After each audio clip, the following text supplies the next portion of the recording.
उपस्थित सबै ब्रह्मज्ञान प्रेमी सुन्दर साथीहरू सबैमा मेरो हार्दिक सप्रेम प्रणाम।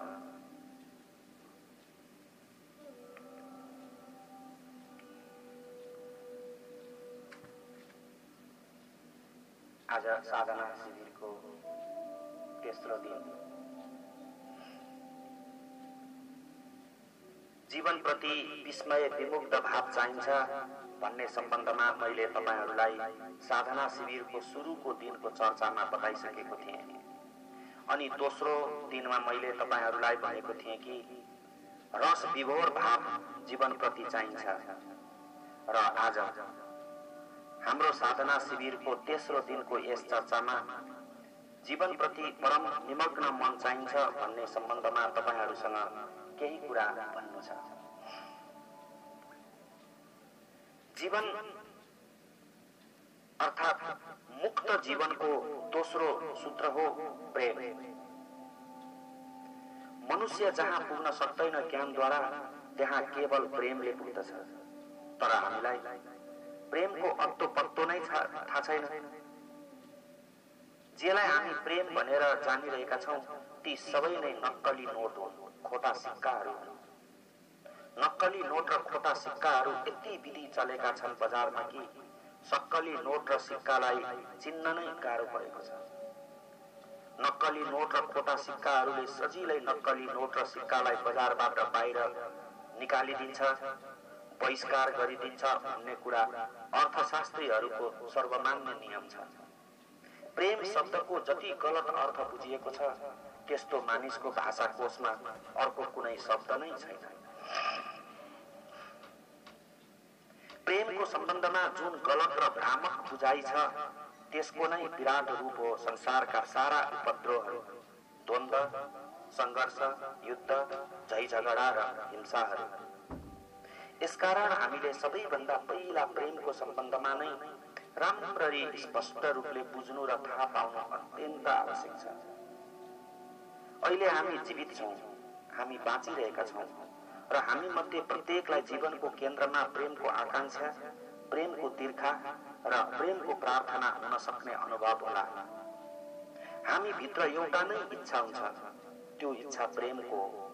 अनि जब त्यो इच्छा असफल हुन्छ तब जीवन व्यर्थ, अर्थहीन, चिन्तामग्न र कुण्ठित हुन लागेमा त्यो कुनै आश्चर्यको विषय होइन, किनभने जीवनको केन्द्रभूत तिर्खा नै तृप्त एवं सफल हुन नै पाएन।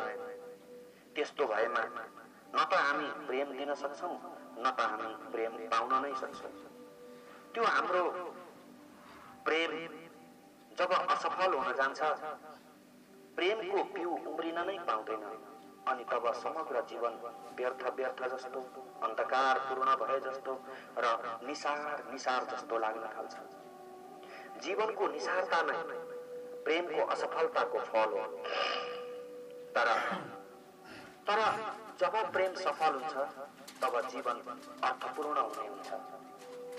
जब प्रेम असफल हुन्छ अनि जीवन उद्देश्यहीन लाग्न थाल्छ र त्यही प्रेम जब सफल हुन्छ तब जीवन एक सार्थक, कृतार्थ र धन्य हुन जान्छ। तर यो प्रेमको इच्छा चाहिँ के हो त? यो प्रेमको तिर्खा भनेको के हो र त्यो कुन चरो हो जसलाई हामीले प्रेमको नामले पाउन नै सकेनौं भने जीवनभरिका सारा प्रयासहरू प्रेमको नै सेरोफेरोमै हुँदछन्। के तपाईहरूले कहिल्यै थोरै मात्र भए पनि ध्यान दिनुभएको छ त कि यो पृथ्वीमाथि जति पनि युद्धहरू लडिएका छन् यी सबै युद्धहरू प्रेमकै सेरोफेरोमा लडिएका छन्। धन पनि प्रेमकै सेरोफेरोमा थुपारिन्छ। नाम, पद, प्रतिष्ठा र यसको खुड्किलो पनि प्रेमकै निम्ति चढिन्छ।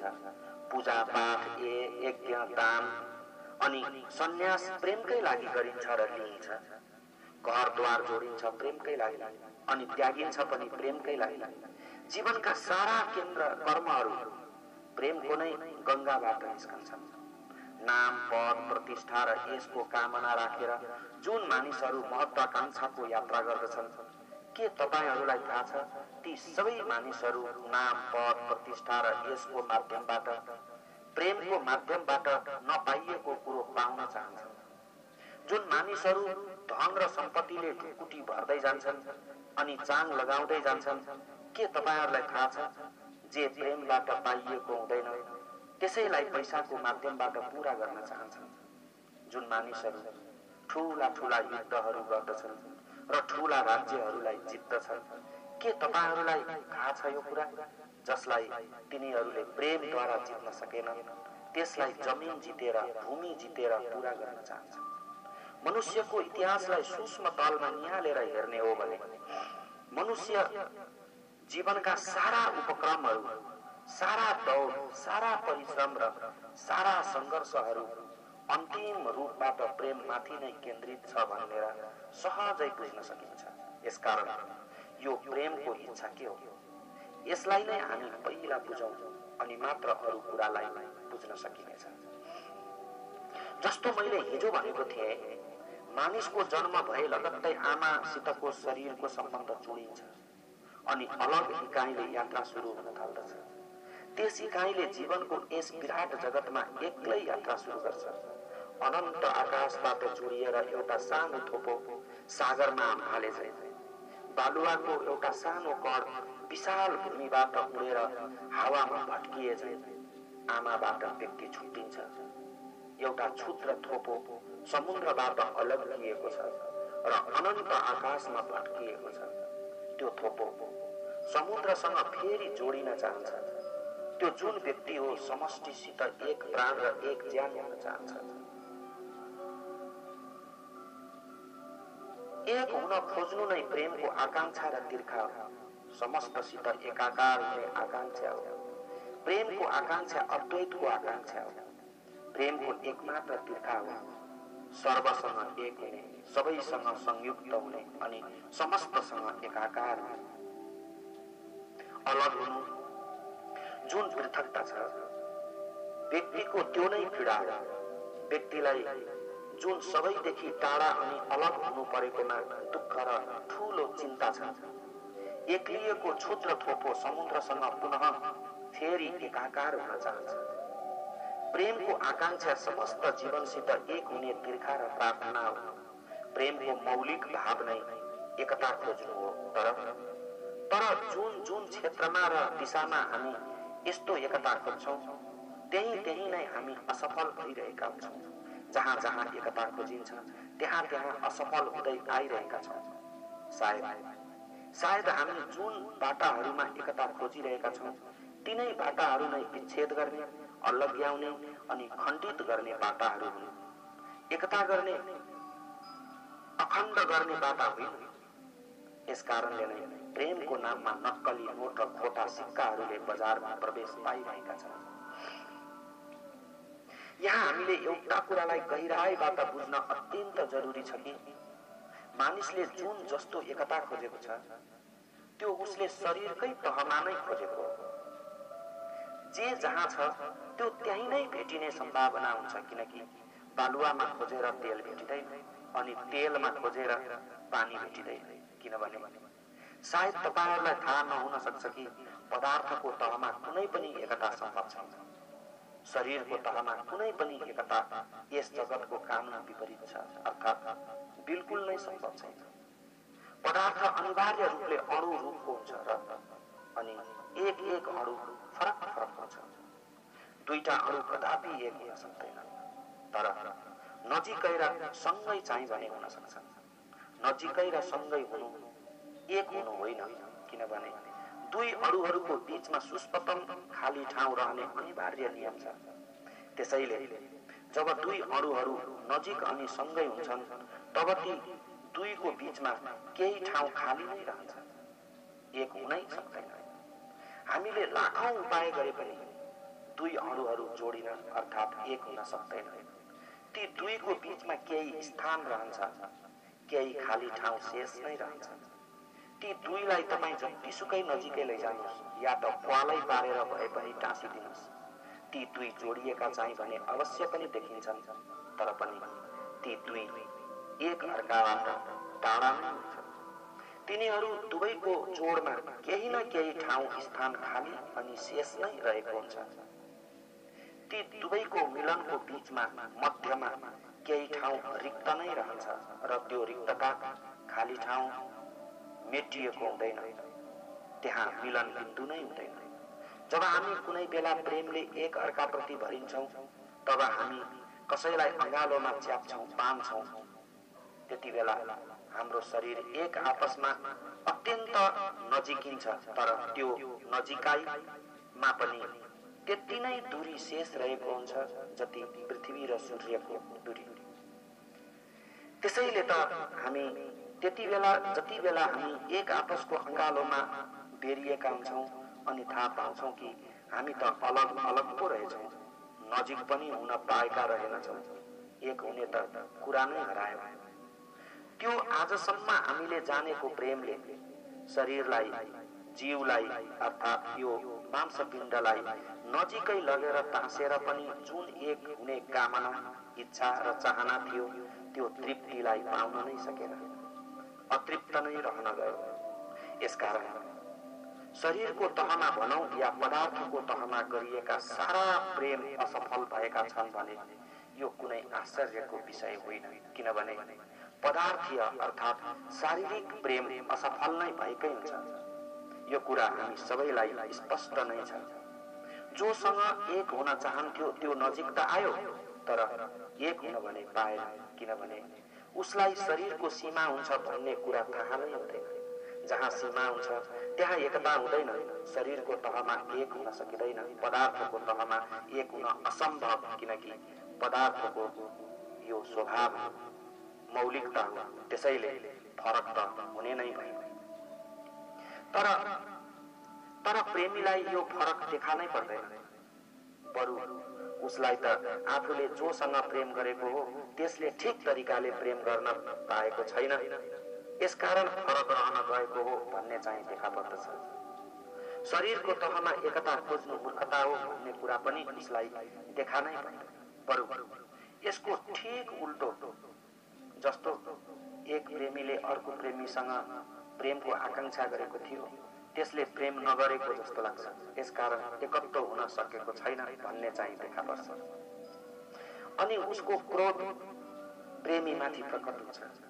यसो हुनु प्रेम गलत होइन, बरु प्रेमको दिशा नै गलत छ भन्ने कुराको विचार नउठेकोले नै आज दुनियाँभरमा प्रेमीहरूबाटै प्रेमी पीडित अनि शोषित छन्।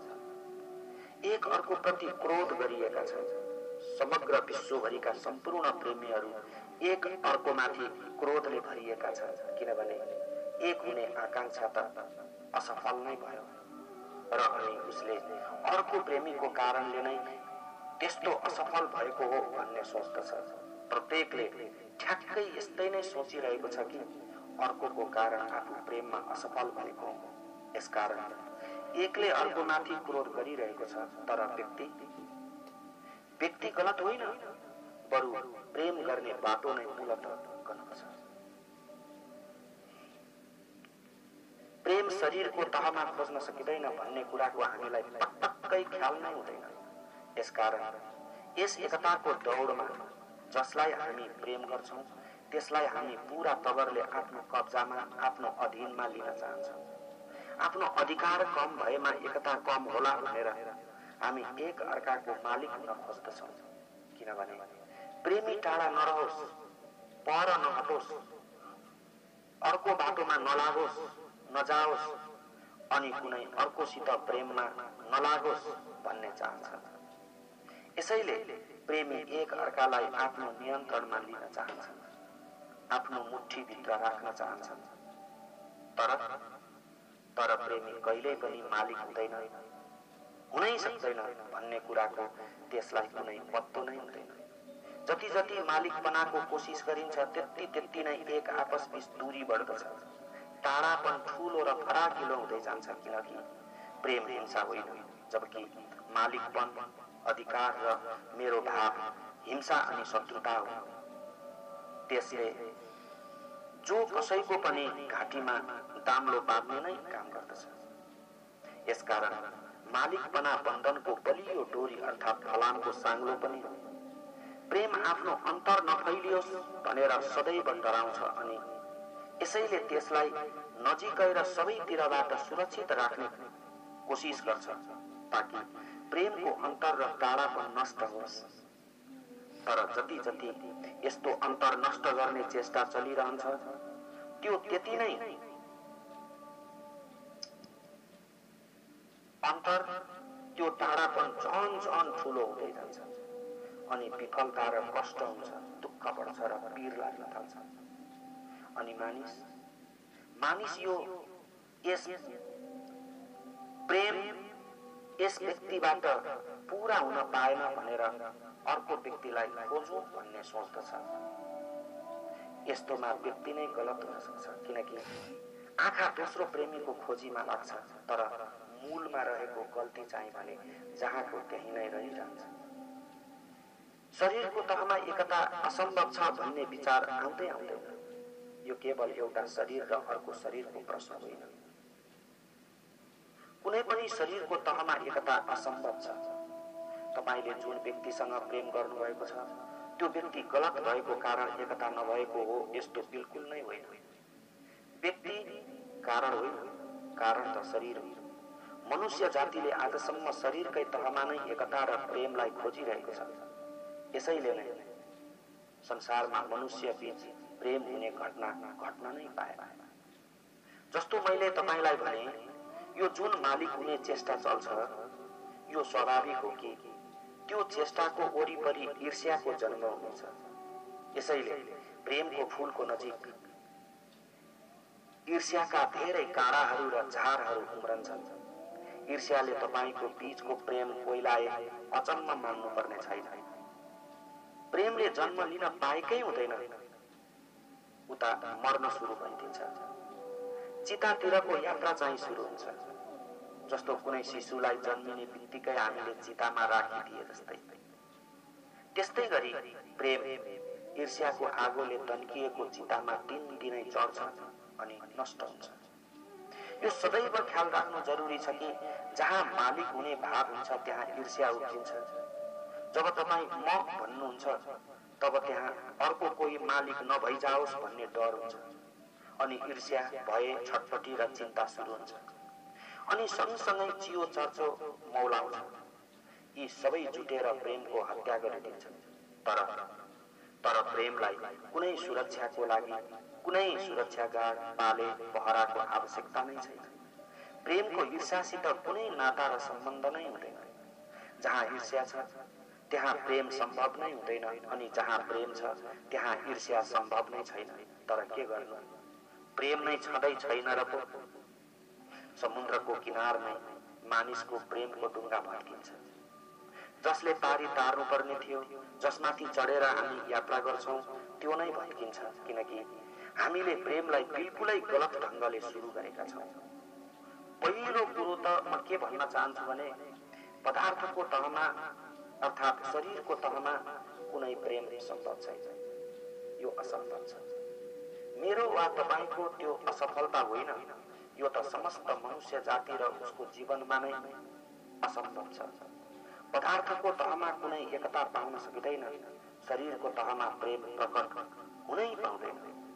जब एकता हुँदैन र सबैतिर चिन्ता अनि विफलता देखिन्छ तब केही उपदेशकहरू प्रेम नै गलत भएको हुनाले असफल भएको हो भन्न थाल्दछ। तर यस्तोमा प्रेम असफल भएको नभएर प्रेमको दिशा असफल भएको। जब प्रेम असफल भएझै देखिन्छ तब केही मानिसहरू अप्रेमको शिक्षक बनेर आफ्नो प्रेमलाई छोट्याउने, बन्द गर्ने र आफूदेखि पर जान नदिने भन्ने अर्थ निकाल्छन्। आफूदेखि बाहिर त बन्धन, मोह र आसक्ति हुने हुनाले त्यसलाई आफैसित बन्द गर। प्रेमलाई बाहिर बग्न नदेऊ। जीवनप्रति उदासीन बन। प्रेमको खोजी नै रोक। यस्तो एउटा दिशा उत्पन्न हुन्छ, त्यो विफलताकै परिणाम हो। कुण्ठाको यो एउटा प्रतिक्रिया हो भन्ने शिक्षा दिन्छन्। तर प्रेमको खोज गलत थिएन, दिशा चाहिँ गलत थियो। दिशा चाहिँ गलत थियो भन्ने यो कुरा देखिएन, बरु प्रेमको खोज नै गलत रहेछ भन्ने चाहिँ देखियो। अनि मनुष्य समाजमा प्रेमका उदासीन उपदेशकहरूको जन्म भयो, जसले प्रेमको निन्दा गरे, जसले प्रेमलाई नराम्रो भने, जसले प्रेमलाई बन्धन र पाप भने, व्यक्ति आफूमै बन्द होस्, सीमित होस् भन्ने चाहना राखे। तर त्यस्ता उपदेशकहरूलाई जब व्यक्तिले प्रेमको सम्भावना नै छाडिदिन्छन्, त्यसपछि अहंकार मात्र बाँकी रहन्छ, अरू केही पनि बाँकी रहँदैन भन्ने कुरो चाहिँ पत्तो नै हुँदैन। प्रेम त्यस्तो एक्लो तत्त्व हो जसले अहंकारलाई तोड्ने र मेटाउने गर्दछ। प्रेम एउटा यस्तो रसायन हो जसमा अहंकार गल्छ, पग्लन्छ र बग्दछ। जुन मानिसले आफूलाई प्रेमबाट वञ्चित गर्छ त्यो मानिस अहंकारी मात्र हुन सक्छ, त्यो भन्दा अरू केही हुनै सक्दैन। त्यस्ता मानिसहरूसँग अहंकारलाई गलाउने र मेटाउने कुनै उपाय नै हुँदैन। प्रेमले व्यक्ति स्वयंलाई बाहिरतिर लग्छ अनि प्रेम त्यस्तो एक्लो द्वार हो, एक्लो ढोका हो जसबाट हामी आफूदेखि बाहिर निस्कन्छौं र अनन्तको यात्रामा पाइला राख्न समर्थ हुन्छौं। प्रेम अनन्त छ, प्रेम जगत हो, प्रेमले जीवनसँग जोडिदिन्छ। यसर्थ मानिसहरू प्रेमको यात्रा गर्दछन्, तर ती कक्रक्क परेर आफ्नो ममा, आफ्नै अहंकारमा बन्दी बन्दछन्, कैदी बन्दछन्। यस पृथ्वीमा यो पृथ्वीमा एकातर्फ विफल प्रेमी छन् भने अर्कोतर्फ अहंकारले भरिएका साधु र सन्यासीहरू छन्। तर प्रेमले सबैको साथ खोज्छ, समस्तसित एक हौं भन्ने कुराको खोजी हो प्रेम।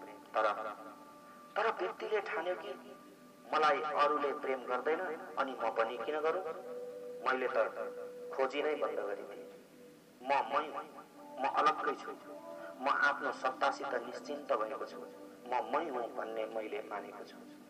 एउटा थोपोले समुद्रसित भेट हुन असम्भव छ अथवा भेट्नु जरुरी छैन भन्ने स्वीकार गरेको छ। त्यो थोपो जुन आफैमा साँगुरियो, चाहुरियो, त्यसले कहिल्यै आनन्द पाउन सक्दैन। त्यो खुम्चियो अनि असाध्य नै क्षुद्र भयो, किनभने अहंकारले क्षुद्र बनाउँछ, खुम्च्याउँछ र ज्यादै नै सानो बनाउँछ। आनन्द त विराटसित मात्र सम्भव छ, तर क्षुद्रतासित होइन। आनन्द अनन्तसित सम्भव छ, सीमिततासित सम्भव छैन। जहाँ सीमा छ त्यहाँ दुःख छ, त्यहाँ मृत्यु छ। जहाँ सीमा छैन त्यहाँ अनन्त छ, त्यहाँ अमृत छ, किनकि जहाँ सीमा छैन त्यहाँ अन्त्य छैन अनि त्यहाँ मृत्यु छैन। अहंकार क्षुद्रसित जोडिन्छ, एक हुन्छ, आफैलाई मानेर अडिन्छ, रोकिन्छ, पग्लिएर बगेर अनि मेटिएर सबैसित एक हुन आफूलाई रोक्छ। तपाईहरुले सुन्नु भएकै होला, एउटा नदी समुद्रतिरको यात्रा गरिरहेकी थिए। जस्तो सबै नदीहरू समुद्रतिरकै यात्रा गर्छन्, समुद्रतिर दौडिरहेकी थिए। त्यसलाई कसले डोरायो, कसले डोराएर लगिरहेको थियो? भेट्ने कुनै आशा, विराटसित संयुक्त हुने कुनै कामना, एकाकार हुने कुनै आकांक्षा, किनारालाई भत्काउने, सीमाहरूलाई नाग्ने, किनाराविहीन समुद्रसित एक हुने कुनै बिर्खाले त्यो नदीलाई डोराएर भगाइरहेका थियो। नदीहरू दौडन्छन् अनि त्यो नदी पनि दौडिरहेकी थिए। कुनै प्रेम जस्तो प्रत्येक मानिसको चेतना दौडिरहे जस्तै। तर बीचमा एउटा भयंकर मरुभूमि आइपुग्यो, विशाल मरुभूमि। नदी त्यो मरुभूमिमा हराउन थाली। नदी मरुभूमिलाई भत्काउँछु भनेर छिटो दौडिन थाली, संघर्ष गर्न थाली, किनकि उसले त्यहाँसम्म आइपुग्दा कैयौं पहाडहरूलाई भत्काइसकेकी थिए, तोडिसकेकी थिए। गाउँ शहर र मैदानलाई भत्काएर आफ्नो बाटो बनाइसकेकी थिए। उसले यस मरुभूमिलाई पनि भत्काएर आफ्नो बाटो बनाउने अठोट गर्न थाली। तर महिनौं बिते, वर्ष पनि बित्न लाग्यो, तर बाटो बनाउन उसले सकिन। अब त नदी नै मरुभूमिमा बिलाउन थाली, किनभने तिर्खाको आगोले बलेका बालुवाहरूले उसलाई पिउन थाले, सोच्न थाले। बाटो बनाउने चक्करमा स्वयं आफू नै बिलाउन थाली। तब नदी डराउन थाली, अनि रुन र चिच्याउन थाले। अनि त्यस मरुभूमिको बालुवाले नदीलाई भन्यो, मेरो सल्लाह मान्छौ भने एउटा कुरा सम्झिराख कि तिनै नदीहरूले मरुभूमिलाई पार गर्न सक्छन् जो हावाहरूसित एक हुन्छन् र आफूलाई अर्थात् मलाई भेटाइदिन्छन्। जसै आफूलाई भेटाइदिन्छन्, हावाहरूले तिनलाई आफ्नो काँधमा बोकेर मरुभूमिको पारी पुर्याइदिन्छन्। मरुभूमिसित सिङ्गुरी खेलेर जोरी खोजेर कहिल्यै कोही पनि पार हुँदैन। यस मरुभूमिलाई पार गर्न धेरै नदीहरू तिमी भन्दा अघि पनि आए। ती मध्ये धेरै हराएर गए, समाप्त भएर गए। तर ती मध्ये केही नदीहरूले मात्र मरुभूमिलाई पार गर्न पाएका छन्, जसले आफूलाई मेटाइदिए। ती बाघ बने र अनि हावाहरूको काँधमा चढेर तिनले मरुभूमिलाई पार गरे। बालुवाको यस्तो सल्लाह सुनेपछि त्यो नदीले भने, मैले मेटिनु पर्ने, तर म त मेटिन चाहन्न। नदीलाई जवाब दिँदै मरुभूमिको बालुवाले भन्यो, बाँचिरहन चाहन्छौ भने तिमी स्वयंलाई मेटाइदेऊ अनि मात्र बाँच्न सक्छौ। त्यो नदीले त्यस बालुवाको कुरो सुनि कि सुनिन थाहा छैन, जरुर सुनेको हुनुपर्छ, किनकि नदीहरू मानिस जस्ता मूर्ख भने हुँदैन।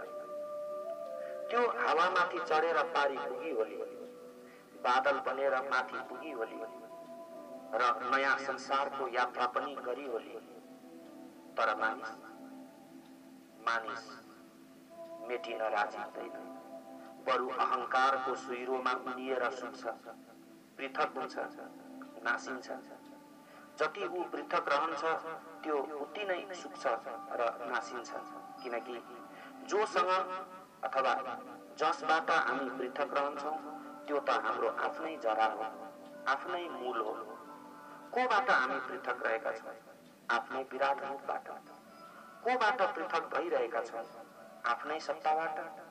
प्रेमदेखि जो बच्न खोज्छन् ती सुक्नेछन्, चाउरिनेछन्, नासिनेछन्, दुखी हुनेछन् र पीडित हुनेछन्। याद रहोस्, प्रेम एक हुने आकांक्षा हो र त्यही नै एक हुन सक्छ जो मेटिन राजी हुन्छ। जो मेटिन राजी हुँदैन त्यसका लागि अर्कै दिशा खुल्ला छ, त्यो हो अहंकारको दिशा। जब त्यो आफूलाई बनाउन, बलियो पार्न र पुष्ट पार्न आफ्ना वरिपरि बलियो घेरा बनाउन, पर्खाल बनाउन अनि किल्ला बनाउन उत्सुक हुन्छ, आफ्नो मलाई बलियो पार्ने यात्रामा लागिरहन्छ। शरीरको अनि पदार्थको तहमा एकता खोजेकोले नै प्रेमी असफल भएको। अहंकारको तहमा अलग हुने निर्णय गरेर नै मानिसहरू असफल हुन्छन्। यसरी नै सन्यासीहरू पनि असफल हुन्छन्। के कुनै तेस्रो मार्ग छैन? अब म त्यही तेस्रो मार्गको सम्बन्धमा तपाईहरुसित चर्चा गर्न चाहन्छु।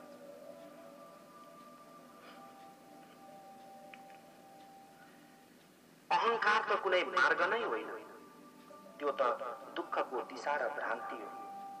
भित्री रूपमा म जस्तो कुनै कुरा शब्दमा बाहेक अन्त कतै छैन। जब शब्द छोडिन्छन् र मानिस मौन हुन्छ तब त्यहाँ कुनै म छैन भन्ने स्पष्ट बुझिन्छ।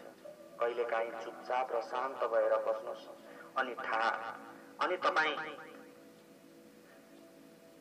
अनि त्यहाँ तपाईं फेरि कुनै म भेट्नुहुन्न। तर त्यहाँ सत्ता छ, अस्तित्व पनि छ, तर म चाहिँ भने छैन। म त मानिसको आविष्कार हो, रचना हो, जुन एकदमै झुट्टो छ र त्यो त्यति नै झुट्टा छ जस्तो हाम्रो नाम झुट्टो छ।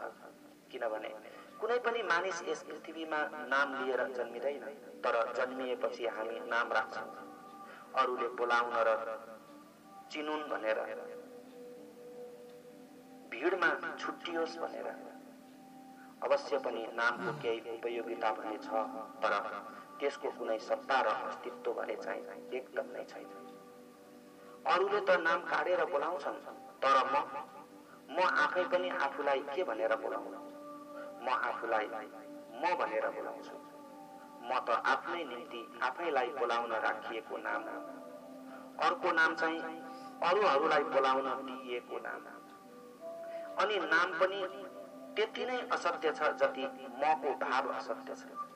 तर पनि मलाई हामी बलियो पार्दै जान्छौँ, किनभने मलाई सुख चाहिएको छ, मलाई परमात्मा चाहिएको छ, मलाई मुक्ति चाहिएको छ। जे पनि चाहिएको छ त्यो सबै नै मलाई नै चाहिएको। तर मले केही पनि नै पाउन सक्दैन, किनकि म एकदम नै असत्य हो, झुट्टो हो। र जे असत्य छ त्यसले केही पनि नै पाउँदैन। म पनि असफल हुन्छ र प्रेम पनि असफल हुन्छ। यसरी हेर्दा दुईवटा दिशा छन्। एउटा हो प्रेमको दिशा र अनि अर्को हो मको दिशा, अर्थात् अहंकारको दिशा। मानिसको संसारमा यी दुई मार्ग बाहेक कुनै अर्को तेस्रो मार्ग नै छैन। ती दुई दिशाहरू एउटा मको र दोस्रो प्रेमको। प्रेम असफल हुन्छ किनकि हामी त्यसलाई शरीरको तहमा, पदार्थको तहमा खोज्छौँ। असत्य हुनाको कारण म पनि असफल हुन्छ। अनि तेस्रो के हुन सक्छ? तेस्रो मार्ग मको सम्यक अर्थात् ठीक दिशा खोज्नु हुन सक्छ। प्रेम शरीरको तहमा नभएर चेतनाको तहमा घट्ने घटना हो।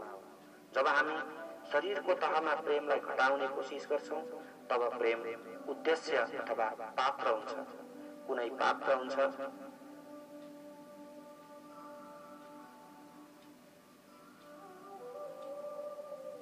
कुनै पात्र हुन्छ सामु, अनि त्यसतर्फ हामी प्रेम बगाउने कोसिस गर्छौं अनि त्यहाँबाट प्रेम फिर्ता जान्छ, किनकि पात्र शरीर हुन्छ, शरीर देखिने हुन्छ, छुन सकिने हुन्छ। तर यदि प्रेमलाई आन्तरिक घटना बनाउनु छ भने, प्रेमलाई चेतनाको घटना बनाउनु छ भने प्रेम पात्र रहन जाँदैन, बरु विषयात्मक हुन्छ। अनि तब प्रेम एउटा सम्बन्ध नभएर चित्तको दशा हुन जान्छ। एक दिन बुद्ध कहाँ एउटा मानिस एका बिना नै आयो। त्यो मानिस ज्यादै क्रोधले भरिएको थियो। त्यसले बुद्धलाई अति नै गाली गर्यो र बुद्धको मुखमा रिसाएर थुक्यो पनि। मुखमा परेको थुकलाई कपडाले पुछेर बुद्धले त्यो मानिसलाई सोधे, प्रिय मित्र, केही अरू पनि भन्नु छ? किनभने तिम्रो क्रोध असाध्य धेरै भएर मुखले, शब्दले भन्न तिमीलाई अप्ठ्यारो परेको कुराको व्यथालाई मैले बुझेको छु। यसैले तिमीले थुकेर कुनै कुरा भनेका छौ। अरू पनि केही शब्दमा तिमीले मलाई भन्नु छ? बुद्धको यो कुरा सुनेपछि त्यो मानिस उठ्यो र फरक्क फर्कियो र केही नभनिकन बाटो लाग्यो। उसले बाटोभरि पछुताउ मान्यो। जब रात पर्यो ऊ ओछ्यानमा गयो, तर त्यो मानिस रातभरि बिताउन सकेन। अनि भोलिपल्टको एक बिहानै त्यो मानिस बुद्ध कहाँ फेरि आयो र बुद्धको खुट्टामा आफ्नो टाउको बिसायो र रुँदै माफी माग्न थाल्यो। बुद्धले त्यो मानिसको टाउको उठाएर सोधे, तिमीलाई अझै अरू पनि केही भन्नु छ? अनि त्यस मानिसले भन्यो, हिजो पनि तपाईले यस्तै भन्नुभएको थियो। अनि बुद्धले जवाब दिँदै भने, म आज पनि त्यही नै भन्छु। सायद तिमी केही भन्न चाहन्छौ, तर शब्दले भन्न नसकेकाले तिमीले मेरो खुट्टामा आफ्नो टाउको बिसाएका छौ। हिजो थुकेर भनेका थियौ, आज टाउको मेरो खुट्टामा बिसाएर भनेका छौ। म तिमीलाई सोध्छु, अरू पनि केही भन्नु छ? त्यस मानिसले भन्यो, अरू केही भन्नु छैन, म त माफ माग्न आएको हुँ। किनकि रातभरि म सुत्नै सकिनँ। रातभरि मनमा यस्तो कुरा आयो, आजसम्म तपाईको प्रेम मलाई उपलब्ध थियो, तर तपाईलाई आज मैले थुकेर आएको छु। यसकारण अब तपाईको त्यो प्रेम पाउन नसक्ने छैन। त्यो मानिसको यस्तो कुरा सुनेर बुद्ध खुबसँग हाँसे र भने, सुन्यौ आनन्द, यो मानिस कस्तो पागलको जस्तो कुरा गर्छ। हिजोसम्म मेरो प्रेम आफूलाई उपलब्ध भएको भन्छ, अनि हिजो मलाई थुकेको हुनाले अब त्यस्तै प्रेम नपाइएला भन्ने सोच्दछ।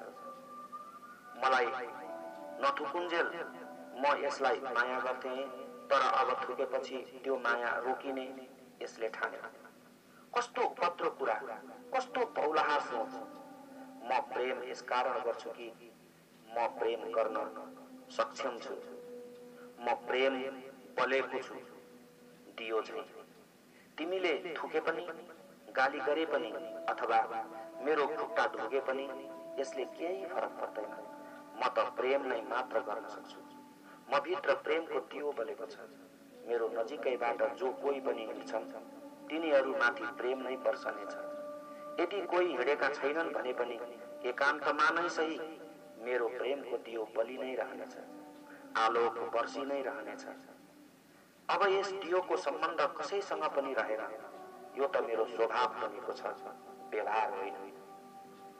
व्यवहार शारीरिक हुन्छ, सम्बन्ध खोज्छ व्यवहार। स्वभाव आत्मिक हुन्छ, एकता खोज्छ स्वभावले। प्रेमको जबसम्म कसैसँग सम्बन्ध हुन्छ तबसम्म तपाईँ शरीरको तहमा प्रेम खोजिरहनु भएको हुन्छ भने त्यो असफल हुनेछ। प्रेम जब जीवन भित्र र आफै भित्र बलिरहने दियो बन्छ, जब कसैसित प्रेम एउटा सम्बन्ध नभएर त्यो प्रेम स्वभाव बन्दछ, तब जीवनमा प्रेमको घटना घट्ने हुन्छ।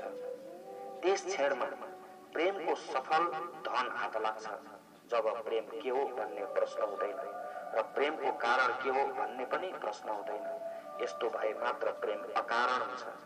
प्रेम योसित वा उसित भन्ने हुँदैन, तब प्रेम प्रेम नै मात्र हुन्छ। त्यो कोही पनि हुन सक्छ। प्रेमको दियोको उज्यालो जता पर्छ, मानिस भए मानिसतिर, चन्द्रमा भए चन्द्रमातिर, पानी भए पानीतिर, आकाश भए आकाशतिर, रुख भए रुखतिर, पशु पंक्षी भए पशु पंक्षीतिर, यदि कोही पनि नै नभए एकान्तमै र शून्यमा नै प्रेमको दियो बलिरहनेछ, आलोक बर्सिरहनेछ। यथार्थमा प्रेम परमात्मासम्म पुग्ने ढोका हो। तर जुन प्रेमलाई हामी जान्दछौँ र ठान्दछौँ त्यो प्रेम शरीरदेखि नर्कसम्म पुग्ने ढोका बनेको छ। जुन प्रेमलाई हामी जान्दछौँ, जेलाई हामी प्रेम ठानिरहेका छौँ त्यो पागलखानासम्म पुग्ने द्वार, अनन्त अन्धकारमा भट्किने महादशाको स्रोत बनेको छ। जेलाई हामी प्रेम मानेका छौँ त्यो घृणा, द्वन्द्व, कलह, हिंसा, क्रोध, संघर्ष, शंका, विषाद र समस्या यी सबैको मूल ढोका बनेको छ। त्यो त्यस्तो प्रेम असत्य हो, भ्रम हो, भ्रान्ति हो र धोका हो। जुन प्रेमको म कुरा गरिरहेको छु त्यो प्रेमले प्रभुसम्म लैजाने र एक गर्ने मार्ग बनेको छ। तर त्यो कसैसँग पनि कसैसित पनि सम्बन्धित छैन, किनकि त्यो आफ्नै चित्तको अवस्था हो। त्यसको कसैसित वा सँग कुनै नाता हुँदैन, केवल तपाईको आफ्नो निजिताको नाता हुन्छ। यस प्रेमको बारेमा केही कुरा बुझेर अघि बढ्नु लाभदायी हुनेछ र यस प्रेमलाई जोगाउने दिशातर्फ केही हेक्का राख्नुपर्ने कुराहरूलाई बुझ्नु अनिवार्य छ। सबैभन्दा पहिलो कुरो, तबसम्म तपाईँ सक्कली प्रेम पाउन सक्नुहुने छैन जबसम्म तपाईँ प्रेमलाई एउटा सम्बन्ध ठानिरहनुहुन्छ भने। प्रेमलाई सम्बन्धमा खोज्नु अनि व्यवहारमा रोज्नु नै गलत छ र प्रेमको यो परिभाषा नै भ्रामक छ। जबसम्म एउटी आमाले छोरोसँगको प्रेम बारे विचार गर्छिन्, त्यस्तै एउटा मित्रले आफ्नो मित्रसँगको प्रेम बारे सोच्दछ, जबसम्म सम्बन्धको भाषामा कसैले प्रेम बारे सोच्दछ भने तबसम्म उसको जीवनमा प्रेमको जन्म हुनै सक्दैन। न त व्यवहारको रेखामा न त सम्बन्धको भाषामा कसैसँग प्रेम छैन। म आफैमा परिपूर्ण हुनु छ। यस्तो प्रेम नै मेरो प्रेम पूर्ण हुने कारण छैन। 24 घण्टा मलाई प्रेम पूर्ण हुनु छ। यो प्रेम नै मेरो स्वभाव र श्वास बनोस्। श्वास आइरहन्छ अनि गइरहन्छ, यस्तो मेरो प्रेम 24 घण्टा सुत्दा, उठ्दा, बस्दा, हिँड्दा अनि काम गर्दा हर हालतमा मेरो जीवन प्रेमको भाव दशा हो। एउटा सुगन्ध जस्तो फूलबाट सुगन्ध छरिन्छ। कसको लागि त्यो सुगन्ध छरिन्छ? जो बाटोमा हिँड्छन् तिनको लागि। कोही बाटोमा हिँड्ला भनेर फूललाई सायद थाहा नहोला, कसको निम्ति? जसले फूल टिपेर माला बनाएर भगवानको पाउमा चढाउँछन् तिनका निम्ति। कसको निमित्त? कसको लागि फूलको सुगन्ध फैलिन्छ? विचारपूर्वक हेर्ने हो भने कसैको लागि पनि होइन। आफ्नो आनन्दले फूलको सुगन्ध फैलिने हो। फूल फुल्छ यो उसैको आनन्द हो, सुगन्ध फैलिन्छ यो पनि उसैको आनन्द हो। दियोबाट उज्यालो बर्सिन्छ कसका लागि? बाटोको अँध्यारोमा कोही बटुवा कुनै यात्री नभट्कियोस् भनेर, कुनै पथिकले बाटाको खाल्टा खुल्टी देखोस् भनेर हो? यो संयोग हुन सक्छ, यो अर्कै कुरा हो। तर दियोको उज्यालो आफ्नो निम्ति आफ्नै आनन्द लिएर स्वभावले खस्छ र बर्सन्छ। प्रेम पनि तपाईको स्वभाव बनुस्।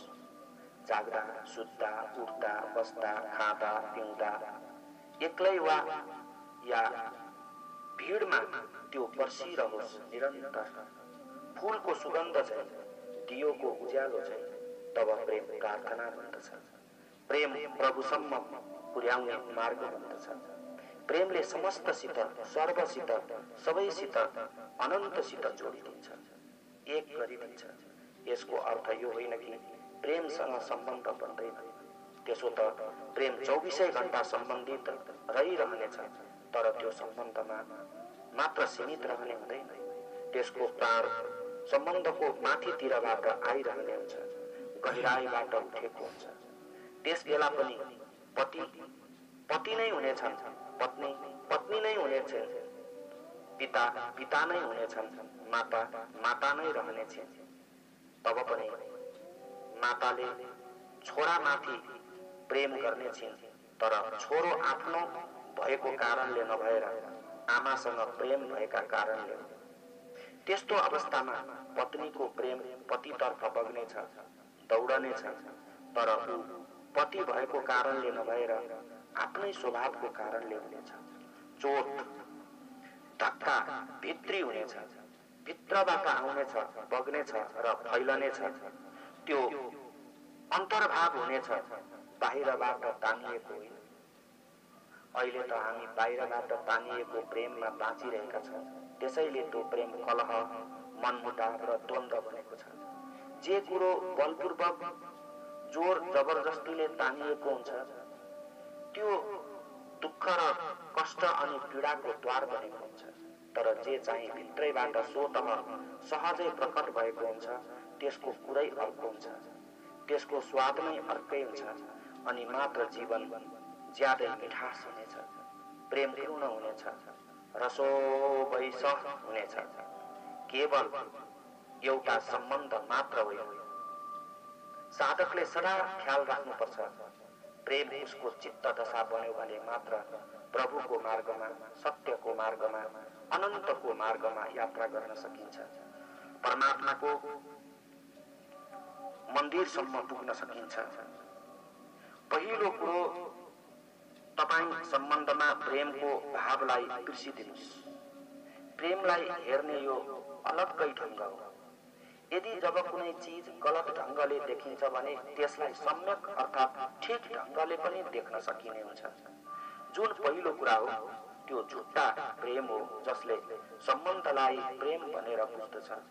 त्यसको अर्थहीनतालाई बुझ्नुहोस् अनि त्यसको व्यर्थतालाई पनि बुझ्नुहोस्, किनभने त्यसले अर्थात् त्यस्तो प्रेमले असफलता, चिन्ता, थकान, विषाद र समस्या बाहेक अन्त कतै पनि लग्दैन।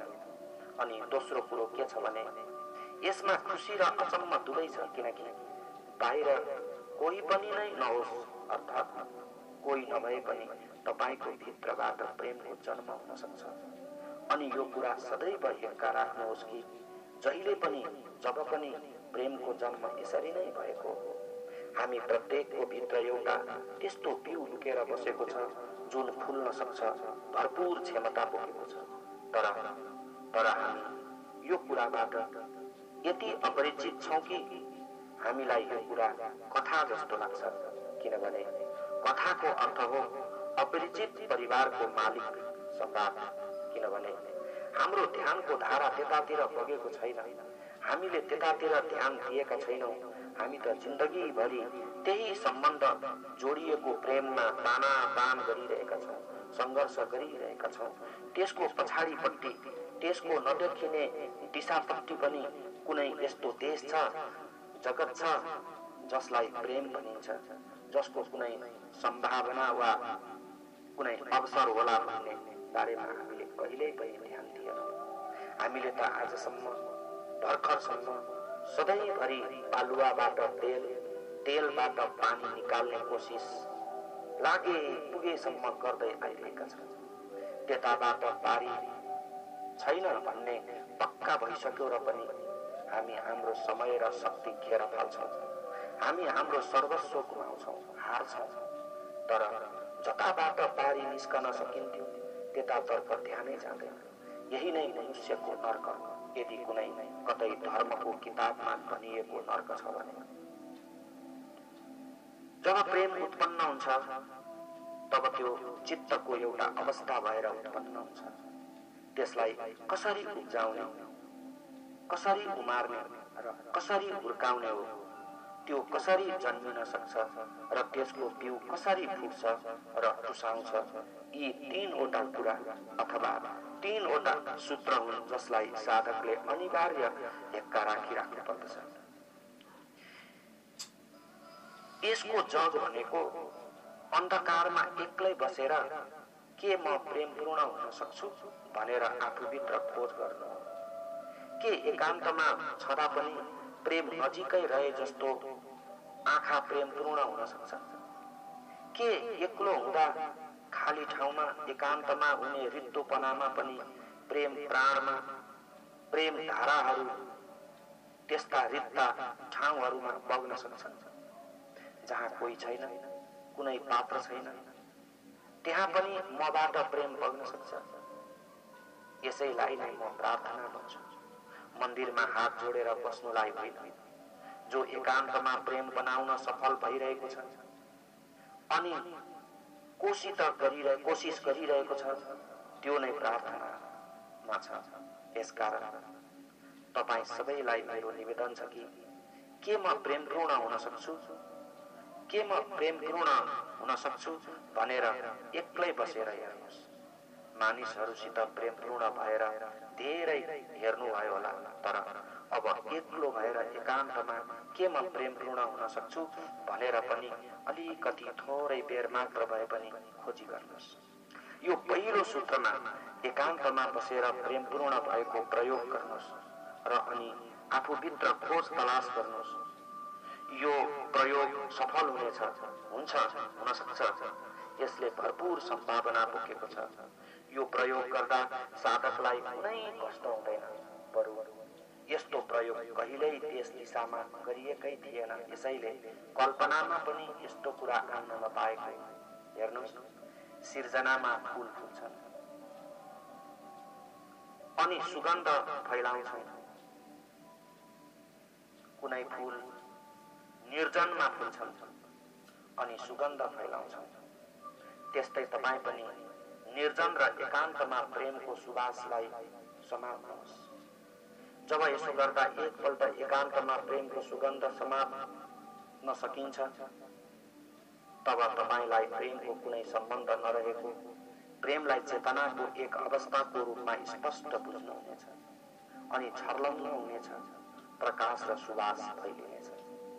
दोस्रो कुरो अर्थात् दोस्रो सूत्र, प्रेमको यो प्रयोग तपाईँ मानिसलाई छोडेर अन्य सबै चीज वस्तुमा गर्नुहोस्। कसैलाई प्रेम गरे झैं गरेर कुनै एउटा ढुङ्गालाई हातमा लिनुहोस्। आफूलाई हेरे झैं गरी कुनै फूल वा वृक्षलाई हेर्नुहोस्। हिमाल, पहाड, जंगल अनि नदी, नाला, खोला एवं झरनालाई पनि त्यसै गरी हेर्नुहोस्। पहिलो यो प्रेमको प्रयोग एकान्तमा र दोस्रो प्रयोग मानिस बाहेकको जगतमा गर्ने हो। प्रेम बगोस् नदी बगे झैं,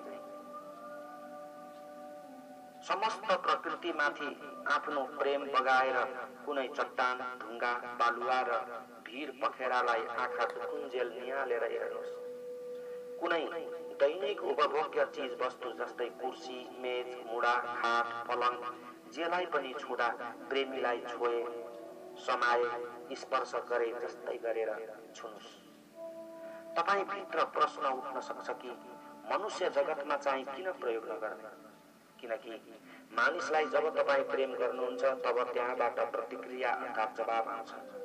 जवाब या उत्तर आउँदा कुनै सम्बन्धको गन्ध उठ्ने हुन्छ, तर काठपात, ढुङ्गा मुढा, पहाड हिमाल, फूल वृक्ष र नदीलाई छोएर अनि देखेर त्यसबाट कुनै प्रतिक्रिया वा उत्तर आउँदैन।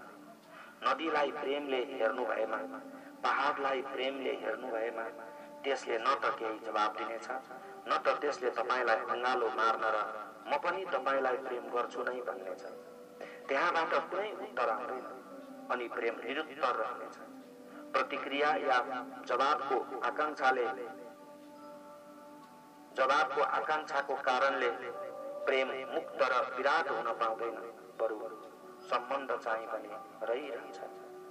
जब तपाईं कुनै व्यक्तिलाई प्रेम गर्नुहुन्छ र त्यसको प्रतिक्रिया अर्थात् जवाब आओस् भन्ने अपेक्षा राख्नुहुन्छ, तब प्रतिक्रिया जवाब आउँदैन भने तपाईं चिन्ता, दुःख, पीडा र कुण्ठाले भरिनुहुनेछ। त्यसकारण यो दोस्रो सूत्रको प्रयोगमा निरुत्तर प्रेमको सम्भावना बढ्नु पर्दछ। तर निरुत्तर प्रेमको यो पहिलो सम्भावना मानिसलाई छोडेर नै हुन सक्छ, किनकि एक्कासी मानिसमा प्रयोग गर्नु सजिलो हुँदैन। जति रुखसित, फूलसित, नदी, पहाड, ढुङ्गासित हुन सक्छ, त्यसैले प्रकृतिमा मानिस बाहेक जे जति छन् तिनीमाथि प्रेमलाई पठाउनुहोस्, बगाउनुहोस् र स्पर्श गर्नुहोस्। त्यहाँ जवाब आउँछ भनेर तपाईले बाटो कुर्नु पर्दैन, बाटो ढुक्नु पर्दैन। यसो गर्दा जवाब प्रतिक्रिया आउँदैन, न त तपाईको प्रेम नै फिर्ता आउने हुन्छ। अनि त्यसपछि तपाईलाई पहिलोपल्ट प्रेम त उत्तरका निम्ति होइन रहेछ भन्ने कुरा स्पष्ट हुनेछ। प्रेम दिने हो, माग्ने होइन। प्रेम दिनु हो, फिर्ता लिनु होइन। दिनुमा प्रेमको आनन्द हुन्छ, पाउनुमा होइन। यो दोस्रो सूत्रको प्रयोगमा तपाईलाई प्रेम त दान हो, भिक्षा होइन भन्ने कुरा स्पष्ट गर्न सहज हुनेछ। कुनै प्रतिक्रिया, कुनै उत्तर अनि कुनै जवाबको अपेक्षा नरहेबाट नै यो स्पष्ट हुन्छ कि तपाईं भित्रको प्रेम चित्तको एक अवस्था अनि दशा हो र उत्तर पाइएन भने कुनै सम्बन्ध बन्न सक्दैन रहेछ भन्ने कुरा बोधपूर्ण हुन्छ। अनि तेस्रो सूत्र, पहिलो एकान्त, दोस्रो मानिस बाहेकको जगत र तेस्रो नचिनेको नजानेको अपरिचित मानिसहरूको साथसँग तपाईं सम्बन्धित हुन्न, जोसँग तपाईको लेनदेन हिसाब किताब छैन। बाटामा हिँडिरहेका, मोटर गाडीभित्र बसेका मानिसहरू जोसँग तपाईको कुनै सम्बन्ध छैन, ती प्रति प्रेमको भावना। बस चढ्दा आफू नजिकै कोही आएर बसेको हुन्छ, बाटोमा हिँड्दा जो आफू नजिकै हिँडिरहेका हुन्छन् त्यस्ता अपरिचित अनजानहरूप्रति प्रेमको भाव हो। यो तेस्रो कुरो अर्थात् तेस्रो सूत्रको प्रयोगमा अपरिचित प्रतिको प्रेमलाई लिन सकिन्छ, किनकि अपरिचित प्रतिको प्रेमको कुरो नै अर्को किसिमको हुन्छ। तर अपरिचित प्रतिको प्रेम अपेक्षाहरू र सम्बन्धहरूले भरिएको हुन्छ। हिजो त्यसले केही गरिदिएको थियो, यसकारण प्रेम छ। त्यसले भोलि पनि केही गरिदिनेछ, यसकारणले प्रेम भयो। त्यस्तो प्रेमको पछाडि कथाहरू, घटनाहरू र सम्झनाहरू जोडिएका हुन्छन् र अनि अतीत र भविष्य पनि जोडिएको हुन्छ। तर अपरिचितसित भने हिजोको कुनै पनि सम्बन्ध हुँदैन र भोलिको पनि कुनै सम्बन्ध हुँदैन। त्यस्तोसँगको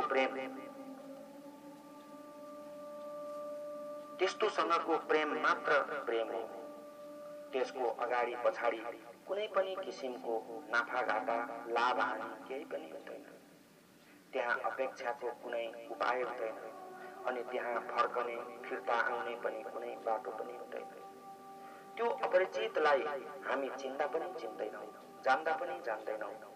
भोलि त्यो विराट जगतमा, समुद्रमा थोपो झैं हराउनेछ। अपरिचित प्रतिको प्रेम, असम्बन्धित मानिसहरूप्रति प्रेम, यो तेस्रो सूत्र हो। यदि तपाईलाई आफू भित्रबाट प्रेम पैदा गर्नु छ भने, अनि त्यसपछि तपाईँ प्रकृतिका सबै चीजहरूसित प्रेम गर्न पाउनुहुनेछ। नदीसित, ढुङ्गासित, पहाडसित, फूलसित, वृक्षसित, पशु पन्छीसित प्रेम गर्न पाउनुहुनेछ। एकान्तलाई प्रेम गर्न पाउनुहुनेछ जो तपाईको नजिकमा छ, र त्यसपछि जो सम्बन्धित छन् तिनलाई पनि तपाईँ सहजै प्रेम गर्न सक्नुहुनेछ। तर यसभन्दा अघि भने होइन। अब तपाईको प्रेम चारैतिर अनायास नै बग्न थाल्नेछ, चाहे ती सम्बन्धित हुन् या असम्बन्धित हुन्। अब फरक पर्दैन। यी तीन कुराको तयारी भइसकेपछि जसलाई प्रेम गर्न पाउनुहुनेछ त्यसले पर्याप्त प्रेम पाउनेछ। तर साथसाथै उसको प्रेममा पनि एक क्रान्तिकारी फरक हुनेछ, किनकि जसले एकान्तलाई प्रेम गर्यो, जसले अपरिचितलाई प्रेम गर्यो, अब उसको प्रेमको गुण बदलिनेछ। एकान्तलाई प्रेम गरे जस्तै निरुत्तर प्रेम एउटी आमाले छोरालाई अब गर्नेछिन्, जो भोलि भट्किए पनि कुनै पीडा हुने छैन, किनभने त्यो प्रेम निरुत्तर प्रेम बन्नेछ। यसरी नै पत्नीले पतिलाई, पतिले पत्नीलाई प्रेम गर्नेछन्। तब त्यो प्रेमको गुण धर्म बदलिसकेको हुनेछ। अब त्यहाँ प्रेमबाट कुनै आशा अपेक्षा छैन, कुनै माग छैन, कुनै ईर्ष्या छैन, कुनै द्वेष र विषाद छैन, कुनै मालिकपन छैन, अधिकार पनि छैन, कुनै कलह छैन, अनि कुनै प्रतिक्रिया र कुनै खोसाखोस पनि छैन। अनि यस्तो प्रेम एउटा दान हुन्छ, र त्यो सहज दान जति बढ्दै जानेछ त्यति नै व्यक्तिको अहंकार गल्छ, नासिन्छ र बिलाउँछ। यसकारण प्रेम अहंकारको काल हो अनि मृत्यु हो, र अनि जहाँ अहंकार हुँदैन त्यहाँ हामी एक समष्टिसँग जोडिन्छौँ। अहंकारको रूपान्तरण योग हो, र हामी विराटसित जोडिन्छौँ, अनि त्यहाँ परमात्मासित मिलन हुनेछ। व्यक्ति भित्र मिलनको तिर्खा छ, दौड छ अनि आकांक्षा छ। त्यो थोपो समुद्रबाट छुट्टिएको छ, ऊ समुद्र हुन चाहन्छ। बालुवा मरुभूमिको सागरबाट हावामा उडेको छ, भट्किएको छ, छुट्टिएको छ। एक क्षण आफ्नो किनारामा ओर्लिन चाहन्छ, फर्किन चाहन्छ प्रभुको सागरमा। अहिलेसम्म हामीले जे जस्तो उपाय गरेका छौं ती सबै नै उपाय गलत, असम्यक साबित भएका छन्। किनभने कि त हामीले झुट्टा प्रेमको उपाय गरेका छौं, कि त हामीले अहंकारको उपाय गरेका छौं। यी दुवै नै उपाय व्यर्थ, किनभने यसबाट हामी पीडित भएका छौं, विषादमा घिरिएका छौं। सम्यक प्रेम कस्तो हो त्यसबारेमा मैले तपाईहरुलाई तीन कुराहरू यानी तीन सूत्रहरू भने। तपाईभित्र प्रेमले जन्म लिन सक्ने भरपूर सम्भावना छ। तीनको प्रयोग गर्नुहोस्। जुन तपाईको हो, जुन तपाईको स्वभाव हो, र जुन तपाईको श्वास प्रश्वास हो। अनि तपाईलाई जसले छुनेछन्, तपाई जे गर्नुहुन्छ, जे सुन्नुहुन्छ, जे हेर्नुहुन्छ, त्यो सबै प्रेम पात्र बन्नेछ, त्यो सबै प्रियतम बन्नेछ। र जुन दिन सारा जीवन प्रियतम बन्छ त्यसै दिन मानिसले प्रभुको मन्दिरमा प्रवेश पाउँछ, त्यो भन्दा पहिला होइन। जुन दिन समग्र जीवन प्रियतम बन्छ त्यस दिन सारा खबर उसैको खबर बन्छ। तर यस्तो घटना त्यति सजिलै भने घट्ने छैन। त्यसैले प्रत्येकलाई आफू भित्रको फूल फुलाएर मात्रै यस्तो घटना घट्न सक्दछ। यो तेस्रो सूत्रको नतिजा हो। विस्मयले चित्तलाई भर्नुहोस्, जीवनको रसमा तल्लीन हुनुहोस्, र अनि आत्मालाई प्रेमपूर्ण बनाउनुहोस्। यी तीनवटा किलाहरू सम्यक ढंगले उक्लिनुहोस्, अनि के हुन्छ तपाई स्वयं थाहा पाउनुहोस्। मानिसको निमित्त प्रभुको सम्पदा अनन्त छ, जो कोहीले पनि अनन्त आनन्द पाउन सक्दछ। तर हामी हाम्रो जीवन शैली र ढर्रामा व्यर्थ भएर बाँच्दछौँ र सदाका लागि नष्ट हुन्छौँ। मेरो तात्पर्य एउटा सानो घटनाद्वारा बताउँछु अनि मेरो आफ्नो कुरालाई विश्राम दिन्छु, र अनि अन्तमा हामी आजको ध्यान गर्न बस्नेछौँ। एउटा नगरमा एउटा माग्ने मानिस सडकको पेटीमा 25-30 वर्षदेखि भीख मागेर बसिरहेको थियो। एक दिन उसको मृत्यु भयो। उसले आफ्नो जीवनभरि आफू सम्राट बन्ने कामना गरेको थियो। यस्तो कुन माग्ने होला जसले सम्राट हुने कामना गर्दैन? त्यो माग्ने बाँचुन्जेल चारैतिर हात पसारेर बाटोमा बस्यो। तर हात पसारेर एक एक पैसा मागेर कहिल्यै कोही सम्राट बनेको छ र? माग्ने बानी जति बढ्छ उति नै मानिसको माग्नेपन पनि ठुलो र फराकिलो हुँदै जान्छ। 30 वर्ष अघि त्यो सानो माग्ने थियो, 30 वर्षपछि त्यो पुरा नगरमा त्यो प्रसिद्ध माग्ने भएको थियो, तर सम्राट हुन चाहिँ सकेन। अनि ऊ मृत्युसँग एक भयो। मृत्युले चिन्ता मान्दैन, किनभने सम्राटहरूलाई पनि र माग्नेहरूलाई पनि मृत्युले एक बनाइदिन्छ। सत्य त सायद यो हो कि सम्राट अलिक केही ठुलो भिखारी हो, भिखारी अलिक सानो सम्राट हो। अरू त के नै फरक होला? त्यो भिखारी मरेपछि त्यस टोलका मानिसहरूले भिखारीको लास फ्याँक्न लगाए। त्यो भिखारीले 30 वर्षसम्म एउटै थलोमा बसेर भिख मागिरह्यो। यसकारण त्यो ठाउँ थलो साह्रै फोहोर भएको थियो। मैला र फाटेका लुगाहरू यताउति राखेको छ। टिनका बट्टा र भाँडाकुँडाहरू जे जति थिए ती सबै फ्याँक्न लगाइए। 30 वर्षसम्म त्यो भिखारीले आफू बसेको थलो, ठाउँ, जमिन पनि फोहोर पारेको छ। त्यो पनि खनेर सफा गर्ने विचार टोलका ती मानिसहरूलाई लाग्यो र अनि जमिन खनेर सफा गर्न लाग्दा त्यो सारा नगर छक्क भयो र त्यहाँ भिड जम्मा भयो। त्यो भिखारी जुन ठाउँमा बसेको थियो त्यसको ठिक मुन्तिर ठुलो खजाना धन गाडिएको रहेछ। त्यो ठाउँमा जमिन मुनि ठुला ठुला सन्दुकहरू गाडिएका भेटिए। बहुमूल्य हीरा मोती र सुन चाँदीका असर्फीहरूले ती सबै सन्दुक भरिएका थिए। त्यो माग्ने भिखारीले आफू बसेको ठाउँ कहिल्यै खनेर हेरेन। यदि हेरेको भए त्यो सम्राट हुने थियो। जसले अरूसित मागी मागिकन ल्याइरहेका छन् तिनले पनि आफ्नो ठाउँ खनखान गरेका नहोला। त्यो माग्ने भिखारी बसेको ठाउँतिरबाट त्यत्रो गाडिएको धन खजाना पत्ता लागेको देखेपछि त्यहाँका सहरियाहरूले भन्न थाले, त्यो माग्ने भिखारी असाध्य अभागी पो रहेछ। म पनि त्यहाँ पुगेको थिएँ। म पनि ती सहरियाहरूको बीचमा उभिएको थिएँ। मैले ती सहरियाहरूलाई भने, त्यस माग्ने भिखारी अभागीको कुरा छाड्नुहोस्, तपाईहरू पनि आफ्नो ठाउँ थलो र जमिन खनेर त्यहाँ खजाना त छैन, हेर्नुहोस्।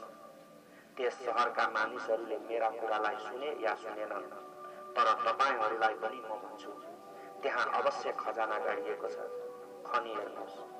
प्रेमको ठुलो खजाना हामी प्रत्येकको भित्र पनि छ, तर हामी अरूसित मलाई प्रेम देऊ भनेर भिख मागिरहेका छौँ।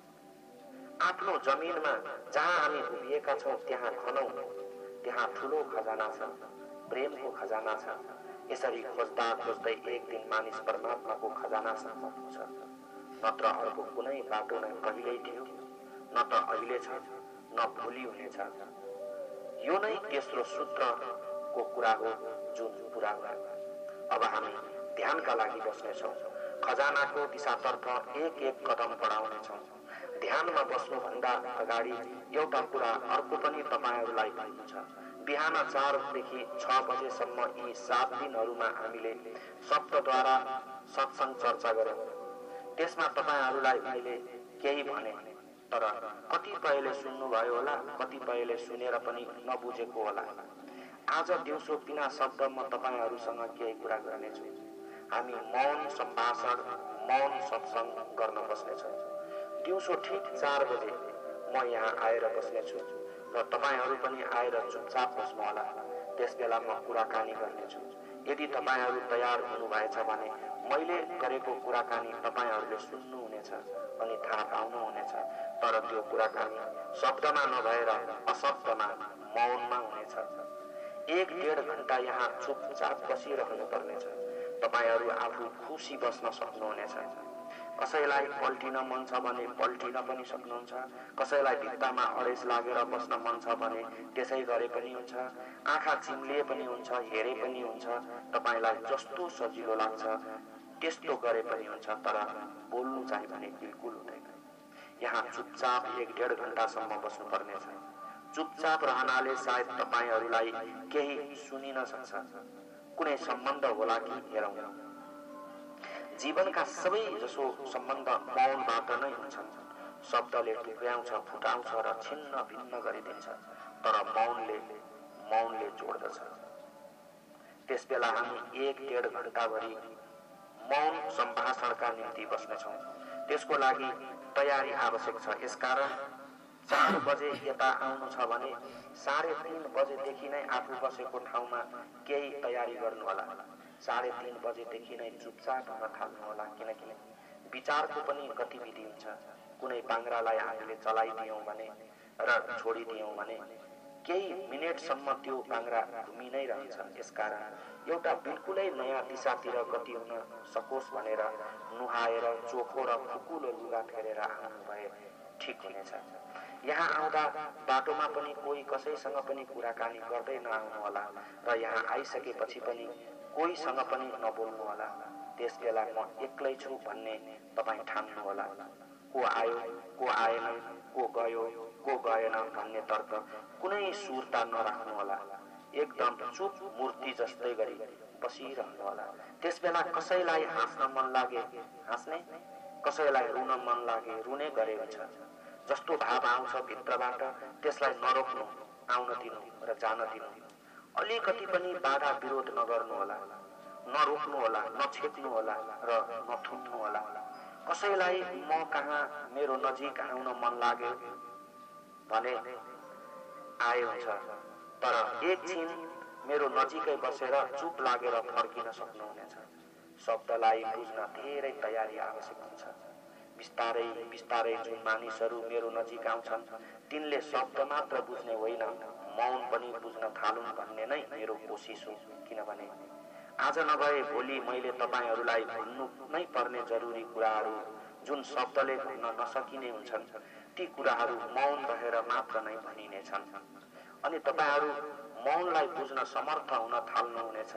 अनि अरू जे गम्भीर कुरा छन् तिनलाई भन्ने ढोका खोलिनेछ। मौन भन्दा ठुलो कुनै मन्दिर छैन। सत्यको समुद्रलाई पार गर्ने शून्य बाहेक अरू कुनै ढुङ्गा छैन। यसकारण तपाईँ सबैप्रति मेरो अनुरोध छ कि सुनेर मात्र हुँदैन, गर्नु पनि पर्छ। गर्नुहोस् र अनुभव प्राप्त गर्नुहोस्। अन्तमा तपाईँ सबैले मेरा कुरालाई प्रेमपूर्वक सुन्नुभयो, म अनुग्रहित छु। मेरा कुरालाई शान्तिपूर्वक मनन गर्नुभयो, म आभारी हुनेछु। तपाईँ सबैलाई प्रेमको खेतीमा शक्ति मिलोस्, मेरो प्रभुसँग प्रार्थना छ। तपाईँ सबैको भित्र क्रियाशील परमात्मालाई म प्रणाम गर्न चाहन्छु। मेरो प्रणाम स्वीकार गर्नुहोस्। प्रणाम। आजलाई यति नै। अब हामी साधनाको लागि तयार हौं।